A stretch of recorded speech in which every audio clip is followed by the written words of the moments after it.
उधर उदयभान के इस्तीफे की मांग पर अब कांग्रेस की राजनीति गर्मा गई है। दरअसल बीरेंद्र सिंह की तरफ से उदयभान का इस्तीफा मांगा गया। अब इस पर लगातार पॉलिटिक्स हो रही है कांग्रेस के अंदर, रिएक्शंस लगातार आ रहे। कांग्रेस सांसद जयप्रकाश ने बीरेंद्र सिंह पर अब निशाना साधा है और कहा है कि बीरेंद्र सिंह बूढ़े हो चुके हैं, प्रदेश अध्यक्ष या सीएलपी क्यों इस्तीफा दें। उदयभान का इस्तीफा मांगे जाने पर बोले भूपेंद्र हुड्डा, कई दिनों बाद बीरेंद्र सिंह पार्टी में आए हैं इसलिए इस तरह की बातें कर रहे हैं। तो अब बीरेंद्र सिंह को कांग्रेस के नेताओं ने निशाने पर लिया है।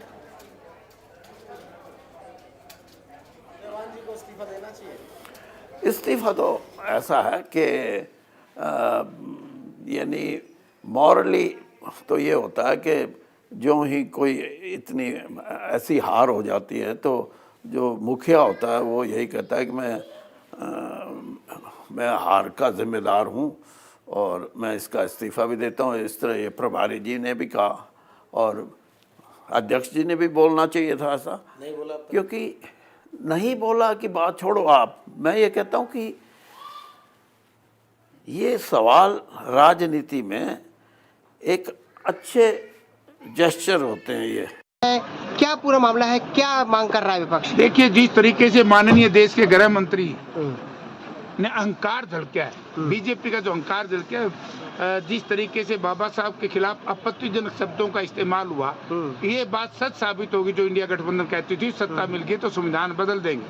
संविधान बदलने की नियत थी, जनता ने परख लिया, इनको बहुमत नहीं मिला, इसलिए इस तरह के फजूल बयानबाजी गृह मंत्री ने की। हम इसकी निंदा करते, पूरा देश इसकी निंदा करता है। चौधरी वीरेंद्र सिंह ने नेतृत्व पर निशाना साधा है, एक बार फिर से क्या? वीरेंद्र सिंह व्यवहार नेता हैं, बुजुर्ग हो चुके हैं, उन्होंने कोई बात करनी थी तो पार्टी प्लेटफॉर्म पे करनी चाहिए और मैं ये कहता हूँ कि क्यों इस्तीफा दे, ये पार्टी का मामला है। Thank you. दिनों के बाद पार्टी में आए हैं, दिनों के बाद पार्टी में आए हैं, दिनों के बाद पार्टी में आए हैं। बीरेंद्र सिंह की तरफ से उदयभान का इस्तीफा मांगने पर अब सियासत गर्मा गई है। उधर मुख्यमंत्री नायब सैनी ने इस पर रिएक्शन दिया और कहा कि गुटबाजी का शिकार है कांग्रेस पार्टी, उदयभान का इस्तीफा मांगकर अच्छा काम किया है। साथ ही कैबिनेट मंत्री अनिल विज की तरफ से कहा गया है कि कांग्रेस पार्टी में एंटरटेनमेंट चलता रहता है। क्योंकि कांग्रेस तो गुटबाजी की शिकार है, इस्तीफा मांगना तो अच्छा है। उन्होंने वो आपस में ही इस प्रकार की बात कर रहे हैं तो ईवीएम को दोष देते थे कि ईवीएम हैक कर ली गई।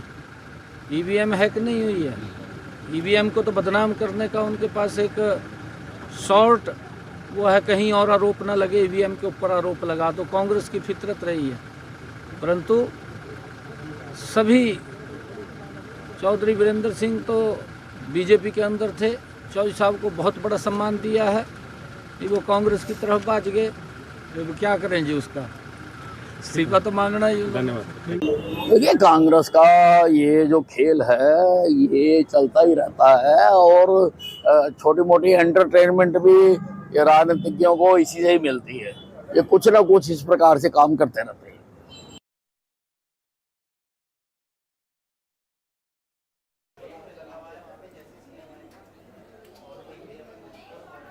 चलिए बढ़ते हैं आगे। अब खबर निकाय चुनाव से जुड़ी है। निकाय चुनाव की तैयारी को लेकर अब आयोग पूरी तरह से एक्टिव मूड में आ गया है, यानी कि चुनाव को लेकर तैयारियां तेज हो गई हैं।